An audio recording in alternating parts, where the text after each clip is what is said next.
ദൈവ തിരുനാമത്തിന് മഹത്വമുണ്ടാവട്ടെ. Bible reading പ്രോഗ്രാമിൽ സംബന്ധിക്കുന്ന ഏവർക്കും കർത്തൃനാമത്തെ സ്നേഹവന്ദനം അറിയിക്കട്ടെ. ഇന്ന് നമ്മൾ വായിക്കുകയും ധ്യാനിക്കുകയും ചെയ്യുന്നത് 1 ശമൂവേലിൻ്റെ പുസ്തകം 8-ാം അധ്യായമാണ്. 7-ാം അധ്യായത്തിൽ ശമൂവേലിൻ്റെ ന്യായാധിപനായിട്ടുള്ള നല്ല പ്രവർത്തനങ്ങളെ കാണുകയും ജനം അദ്ദേഹത്തെ ആദരിക്കുകയും ബഹുമാനിക്കുകയൊക്കെ ചെയ്യുന്നു. അങ്ങനെ അനേക വർഷങ്ങൾ അദ്ദേഹം ന്യായപാലനം ചെയ്തു. അത് കഴിഞ്ഞപ്പോൾ അദ്ദേഹം പ്രായാധിക്യത്തിലായപ്പോൾ അദ്ദേഹം തൻ്റെ മക്കളായ 2 പേരെ, ജോയൽ, അബിയ എന്നിവരെ ന്യായാധിപന്മാരാക്കുകയാണ്. തനിക്ക് ശേഷം ഇസ്രായേൽ ജനത്തിന് ന്യായം പാലിക്കുവാൻ ഈ 2 മക്കളെ അദ്ദേഹം ആക്കുന്നു. അത് ദൈവത്തോട് ആലോചന ചോദിക്കാതെയാണ് അദ്ദേഹം ആ പ്രവൃത്തി ചെയ്തത്. അവരുടെ സ്വഭാവം വളരെ മോശമായിരുന്നു. അവർ കൈക്കൂലി വാങ്ങുന്നവരും അനീതി പ്രവർത്തിക്കുന്നവരുമായിരുന്നു എന്നിവിടെ രേഖപ്പെടുത്തുന്നു. ശമൂവേലിനെ സംബന്ധിച്ചിടത്തോളം അദ്ദേഹം ദൈവികമായ ശുശ്രൂഷയിൽ ബാല്യകാലം മുതൽ വിളിക്കപ്പെട്ട് ആ ഒരു ശുശ്രൂഷയിൽ മാത്രം ശ്രദ്ധ കേന്ദ്രീകരിച്ച് ജീവിച്ചൊരു മനുഷ്യനാണ്. ശുശ്രൂഷയിലുള്ളതായ തിരക്ക് മുഖാന്തരം തൻ്റെ മക്കളെ ശ്രദ്ധിക്കുവാൻ ഒരുപക്ഷെ അദ്ദേഹത്തിന് സാധിച്ചു കാണില്ല. ശമൂവേൽ ഒരു കാര്യം ചിന്തിച്ചാൽ മതിയായിരുന്നു: ദൈവം എങ്ങനെയാണ് തന്നെ ശുശ്രൂഷയിൽ പ്രവേശിപ്പിച്ചത്? ദൈവവിളി ഉണ്ടായിട്ടാണ് താൻ ഈ സ്ഥാനത്തേക്ക് വന്നതെന്ന് അദ്ദേഹം ഓർക്കേണ്ടതായിരുന്നു. ബാല്യകാലം മുതൽ ദൈവം എന്നെ വിളിച്ചു. ഏലി പുരോഹിതനോടൊപ്പം താൻ വളർന്നു. അതാണ് തനിക്ക് ഈ ശുശ്രൂഷ ചെയ്യാൻ സാധിക്കുന്നത്. അല്ലാതെ അയോഗ്യമായ, ദൈവം വിളിക്കാത്ത ഒരാളെ ഈ വേലയ്ക്ക് ഏൽപ്പിക്കാൻ പാടില്ല എന്ന് അദ്ദേഹം മനസ്സിലാക്കേണ്ടതായിരുന്നു. മക്കളോടുള്ള സ്നേഹവും അവരോടുള്ളതായ കരുതലും അവരോടുള്ളതായ പക്ഷാഭേദപരമായ സ്നേഹവും ദൈവത്തെ കേൾക്കുവാനുള്ള അദ്ദേഹത്തിൻ്റെ കാതുകൾ അടച്ചു കളയുകയാണ്. ഇന്നും പലപ്പോഴും സുവിശേഷ രംഗങ്ങളിലും രാഷ്ട്രീയ രംഗങ്ങളിലൊക്കെയും സ്വന്തം മക്കളെ ആ സ്ഥാനത്തേക്ക് കൊണ്ടുവരാൻ തക്കവണ്ണം എല്ലാവരും തത്രപ്പെടുന്ന സാഹചര്യം നമുക്ക് കാണാം. അവരേക്കാൾ കഴിവുള്ളവരും പരിചയമുള്ളവരൊക്കെ നിൽക്കെ തന്നെ ഈ സ്ഥാനത്ത് വന്നാൽ അവർക്ക് ലഭിക്കാവുന്നതായ മാനവും ലഭിക്കാവുന്നതായ സമ്പത്തുമൊക്കെ അംഗീകാരവും മനസ്സിലാക്കിക്കൊണ്ടാണ് അപ്രകാരം ഒരു കാര്യം ചെയ്യുന്നത്. ഇവിടെയാണ് മോശ എന്ന മഹാപുരോഹിതനെ നമ്മൾ മാതൃകയാക്കേണ്ടത്. അദ്ദേഹത്തിന് 2 ആൺമക്കളുണ്ടായിരുന്നു.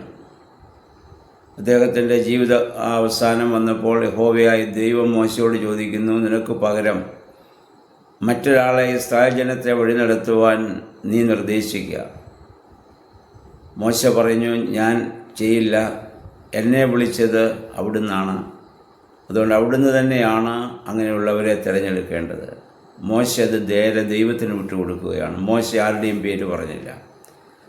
തൻ്റെ 2 ആൺമക്കളിൽ ആരുടെയെങ്കിലുമൊക്കെ പേര് അദ്ദേഹത്തിന് വേണമെങ്കിൽ പറയാമായിരുന്നു. എന്നാൽ നീതിവാനും പുണ്യവാനുമായ മനുഷ്യൻ അത് ചെയ്തില്ല. അദ്ദേഹത്തിനറിയാം, തൻ്റെ മക്കളെക്കാൾ യോഗ്യതയുള്ളവർ ഈ സമൂഹത്തിലുണ്ട്, ദൈവം അവരെ തിരഞ്ഞെടുക്കട്ടെ.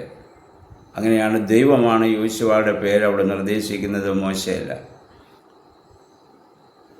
ഇത് നമ്മൾ മാതൃകയാക്കേണ്ടതായ ഒരു കാര്യമാണ്. ദൈവികമായ ശുശ്രൂഷ, ദൈവം അയക്കുന്ന സ്ഥലത്ത് പോകേണ്ടവരെ തിരഞ്ഞെടുക്കേണ്ടത് ദൈവം തന്നെയാണ്. ദൈവവിളിയില്ലാത്തവരെ ആ സ്ഥാനത്തേക്ക് വരുവാൻ പാടില്ല. ഇന്ന് സഭയിലായാലും രാഷ്ട്രീയത്തിലായാലും സമൂഹത്തിലായാലും എല്ലാം ഇങ്ങനെ വിളിയില്ലാത്തവർ ആ സ്ഥാനം ലഭിച്ചാലുണ്ടാകുന്ന ആ അംഗീകാരത്തെ മനസ്സിൽ കണ്ടുകൊണ്ട് അവർ വരികയാണ്. അതിൻ്റെ പരിണതഫലമാണ് സഭയും സമൂഹവും ഇന്ന് അധപ്പതിക്കുവാനും ഒക്കെ കാരണമായത്. ഒരു കാലത്ത് നമുക്കറിയാം, ജീവിതം തന്നെ സഭയ്ക്കും സമൂഹത്തിനും വേണ്ടി സമർപ്പിച്ചിരുന്ന ആളുകളാണ് ആ സ്ഥാനത്തേക്ക് വന്നത്. അതുകൊണ്ട് അവർ ധനം സമ്പാദിക്കുകയോ അല്ല മറ്റുള്ളവരുടെ ബഹുമാനത്തിനു വേണ്ടി അവർ നടക്കുകയോ ചെയ്തിരുന്നില്ല.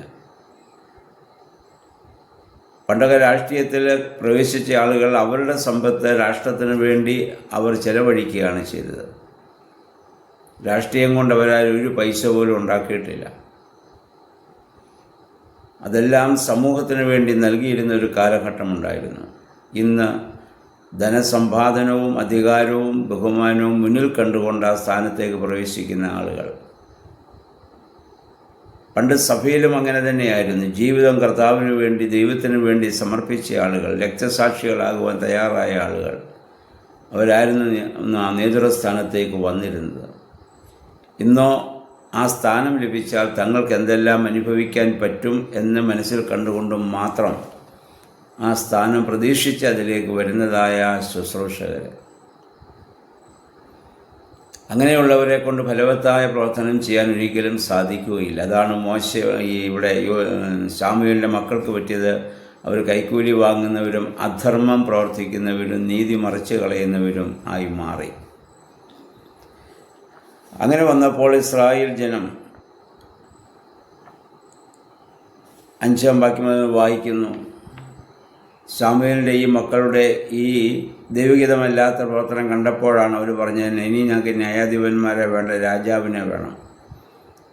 കാരണം മറ്റെല്ലാ ജാതികളുടെയിലും രാജാക്കന്മാരുണ്ട്. ഇവർക്ക് ഇതുവരെ ഉണ്ടായിരുന്ന രാജാവ് യഹോവയായ ദൈവമായിരുന്നു. ദൈവമാണ് ഇവർക്ക് വേണ്ടി യുദ്ധം ചെയ്തുകൊണ്ടിരുന്നത്. ദൈവമായിരുന്നു ഇവരെ വഴി നടത്തിയിരുന്നത്. അത്ഭുതകരമായി മന്നായും കാടൽ പക്ഷിയൊക്കെ ഇവിടെ പിതാക്കന്മാർക്ക് കൊടുത്ത് ഇവരെയും ദൈവം അത്ഭുതകരമായി വഴി നടത്തിക്കൊണ്ടിരിക്കുകയാണ്. എന്നാൽ ആ രാജാവിനേക്കാളും ഉപരിയായി ഭൗതികമായ രാജ്യത്വം ഞങ്ങൾക്ക് വേണം. അങ്ങനെ രാജാവിനെ വേണമെന്ന് ഇവർ ആവശ്യപ്പെടുമ്പോൾ ദൈവമെന്ന രാജാവിനെ അവർ തള്ളിക്കളയുന്നതിന് തുല്യമാകുന്നത്. പക്ഷെ അവരുടെ ഈ വലിയ നിർബന്ധം വന്നപ്പോൾ ശമൂവേൽ ദൈവസന്നിധിയിൽ ഈ വിഷയം അവതരിപ്പിക്കുന്നു.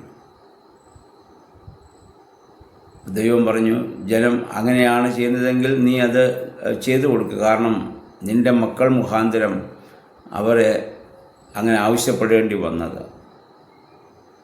അവർ ന്യായമായിട്ട് ന്യായപാലനം ചെയ്തിരുന്നെങ്കിൽ ഒരിക്കലും രാജാവിൻ്റെ കാര്യം ജനം ആവശ്യപ്പെടുകയില്ലായിരുന്നു. അതുകൊണ്ട് അവർ പറയുന്നത് നീ കേൾക്ക്. പിന്നെ ഒരു കാര്യം കൂടി നീ അവരോട് പറയണം. രാജാവ് വന്നാൽ നിങ്ങൾക്കുണ്ടാകാവുന്ന പ്രതിസന്ധികൾ. ദൈവത്തെ വേണ്ടാത്തവരെ ദൈവം തന്നെ അടിച്ചേൽപ്പിക്കാൻ വേണ്ടി പോവുകയില്ല. കാരണം നമുക്കതിനുള്ള സ്വാതന്ത്ര്യമുണ്ട്. ദൈവത്തെ സ്വീകരിക്കാനും ഉൾക്കൊള്ളാനും വിശ്വസിക്കാനും അവിശ്വസിക്കാനും ഒക്കെയുള്ള സ്വാതന്ത്ര്യം ദൈവം മനുഷ്യന് നൽകിയിട്ടുണ്ട്. അതാണ് ദൈവം തന്ന സ്വരൂപവും സാദൃശ്യവും. നമ്മൾ നേരത്തെ കണ്ടതാണ് ഫ്രീ വിൽ എന്ന് പറയുന്ന ചിന്ത. ആ ദൈവികമായ സ്വാതന്ത്ര്യം ദൈവം നമുക്ക് തന്നുകൊണ്ട് ദൈവം ബലം പ്രയോഗിച്ചൊരിക്കലും അവരുടെ നേതൃസ്ഥാനത്ത് നിൽക്കാൻ ദൈവം തയ്യാറില്ല. വെളിപ്പാട് 3:20 പറഞ്ഞാൽ, വാതിക്കൽ നിന്ന് മുട്ടുന്നു, ആരെങ്കിലും തുറന്നു തന്നാൽ ഞാൻ അകത്തു വരും. തുറക്കാനും തുറക്കാതിരിക്കാനുള്ള അവകാശം നമുക്കുണ്ട്. നമ്മളത് ദൈവത്തിന് വേണ്ടി ഹൃദയവാതിൽ തുറന്നെങ്കിൽ മാത്രമേ ദൈവം നമ്മുടെ ഹൃദയത്തിലേക്ക് പ്രവേശിക്കുകയുള്ളൂ. ബലം പ്രയോഗിച്ച് ദൈവം ഒരിക്കലും പ്രവേശിക്കില്ല.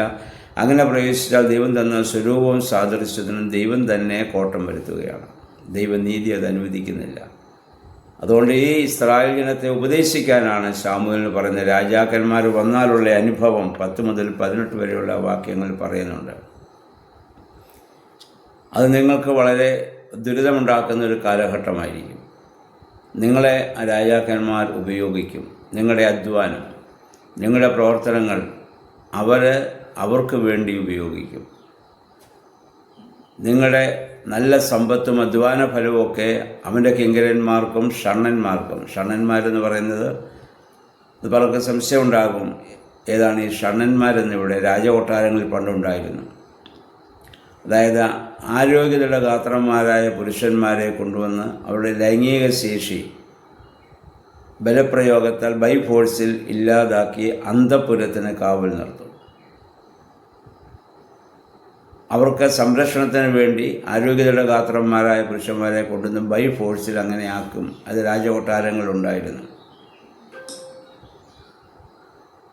ഇത് നമ്മുടെ കർത്താവ് 3 തരം ഷണ്ണത്വത്തെക്കുറിച്ച് പറയുന്നുണ്ട്. നമ്മുടെ വിവാഹോദാശകളൊക്കെ വായിക്കുന്ന സുവിശേഷമാകും. മത്തായിയുടെ സുവിശേഷം 19 അധ്യായത്തിന് 1 മുതൽ 12 വരെയുള്ള വാക്യങ്ങളാണ്. അതിൻ്റെ 11ഉം 12 വാക്യങ്ങൾ യേശു പറയുന്നുണ്ട്.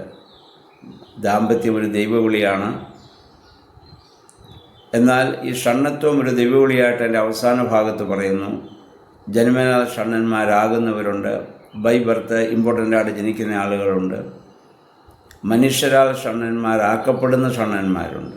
അതാണ് ഈ പറഞ്ഞത്. ബൈ ഫോഴ്സിൽ അവരുടെ ലൈംഗിക ശേഷിയൊക്കെ നശിപ്പിച്ച് അവരെ കാവൽ നിർത്തും. മൂന്നാമതൊരു കൂട്ടരെക്കുറിച്ച് കർത്താവ് പറഞ്ഞു, സ്വർഗരാജ്യം നിമിത്തം തങ്ങളെ തന്നെ ഷണ്ണന്മാരാക്കുന്നവരുണ്ട് എന്ന് പറഞ്ഞാൽ അവർ വിവാഹം കഴിക്കേണ്ട സമയത്ത് ക്രിസ്തുവാകുന്ന മണവാളൻ അവർ വിവാഹം കഴിച്ചു എന്ന കൺസെപ്റ്റിൽ അവരെ ദാമ്പത്യ ജീവിതം വേണ്ടെന്ന് വെച്ച് ക്രിസ്തുവിന് വേണ്ടി ജീവിക്കാൻ പൂർണ്ണമായി സമർപ്പിക്കുന്ന ആളുകൾ. ഈ 3 തരം ഷണ്ണത്വത്തെക്കുറിച്ച് കർത്താവ് ഇവിടെ പറയുന്നുണ്ട്. അപ്പം ഇവിടെ പണ്ട് കാലങ്ങളിൽ രാജകൊട്ടാരങ്ങൾ ഉണ്ടായിരുന്നുകൊണ്ടാണ് പറഞ്ഞത്, നിങ്ങളുടെ അധ്വാന ഫലങ്ങളൊക്കെ രാജാവിൻ്റെ കിങ്കരന്മാർക്കും അങ്ങനെയുള്ള ഷണ്ണന്മാർക്കും അങ്ങനെയുള്ളവർക്ക് വേണ്ടി എടുത്ത് വിനിയോഗിക്കും. നിങ്ങളുടെ സ്ത്രീകളെ അധ്വാനിക്കുന്ന സ്ത്രീകളാക്കി മാറ്റും. അപ്പം ഉണ്ടാക്കുന്നവരും വീഞ്ഞുണ്ടാക്കുന്നവരും അങ്ങനെയുള്ള ആളുകളൊക്കെ ആയിട്ട് അവരെ മാറ്റിയിട്ട് അവരെ കൊണ്ട് രാജാവും ആ മറ്റുള്ള പ്രജകളും അവർ സന്തോഷം അനുഭവിക്കും. ആ ദുരിതം അവർക്ക് പറഞ്ഞു കൊടുക്കുവാനൊക്കെ അവിടെ പറയുന്നുണ്ട്. ശാമുവേൽ ഇതൊക്കെ അവരോട് പറഞ്ഞു കൊടുക്കുന്നുമുണ്ട്. 19-21 വാക്യങ്ങൾ വീണ്ടും പറയുന്നു. അങ്ങനെ രാജാവിൻ്റെ പിഴയുണ്ടാകുമ്പോൾ നിങ്ങൾ എന്നോട് കരഞ്ഞാൽ ഞാൻ നിങ്ങളുടെ കരച്ചിൽ കേൾക്കുകയില്ല. ദൈവമെല്ലാം മുന്നമേ അറിയിക്കും. ഏതെന്ന പ്രതീക്ഷായാലും പറഞ്ഞു കൊടുത്തു, ഈ വൃക്ഷഫലം ഭക്ഷിച്ചാലുള്ള ഫലം എന്തെന്ന് പറഞ്ഞു കൊടുത്തു. പിന്നെ ദൈവം പുറകോട്ട് പിടിച്ച് വലിക്കുകയില്ല എന്ന് നമ്മൾ മനസ്സിലാക്കണം. ഇതൊന്നും ജനം കേൾക്കാതെ രാജാവിനെ വേണമെന്ന വാശിയിൽ അവർ നിൽക്കുന്ന ഭാഗമാണ് നമ്മൾ കാണുന്നത്. അപ്പോൾ ഈ അധ്യായത്തിൽ നമ്മൾ മനസ്സിലാക്കേണ്ട ചില കാര്യങ്ങൾ, നമ്മുടെ ഇഷ്ടപ്രകാരം നമുക്ക് താല്പര്യമുള്ള ആളുകളെ ശുശ്രൂഷ രംഗങ്ങളിൽ നമ്മൾ കൊണ്ടുവരരുത്. ദൈവത്തോട് ആലോചന ചോദിച്ചിട്ട് ദൈവം അനുവദിക്കുന്നുവെങ്കിൽ മാത്രം അതിനവർ കൊള്ളാമെന്ന് പരിശോധിച്ചറിഞ്ഞതിന് ശേഷം മാത്രം അങ്ങനെയുള്ളവരെ ശുശ്രൂഷ രംഗങ്ങളിലേക്ക് നമ്മൾ കൊണ്ടുവരണം. അതില്ലാത്തതിൻ്റെ പരിണതഫലമാണ് ഇന്ന് സഭയും സമൂഹവും ഒക്കെ അനുഭവിച്ചുകൊണ്ടിരിക്കുന്നത്. നമ്മുടെ യഥാർത്ഥ രാജാവ് നമ്മുടെ ദൈവം തന്നെയാണ്. അവനേക്കാൾ വലിയ രാജാവ് നമുക്കില്ല. ആ ദൈവത്തേക്കാൾ ഉപരിയായി ആർക്ക് നമ്മൾ വിധേയപ്പെടേണ്ട കാര്യവുമില്ല. ആ ചിന്തകൾ നമ്മുടെ ജീവിതവുമായി ബന്ധപ്പെടുത്തി ചിന്തിക്കുവാൻ ഈ അധ്യായം നമ്മെ സഹായിക്കട്ടെ.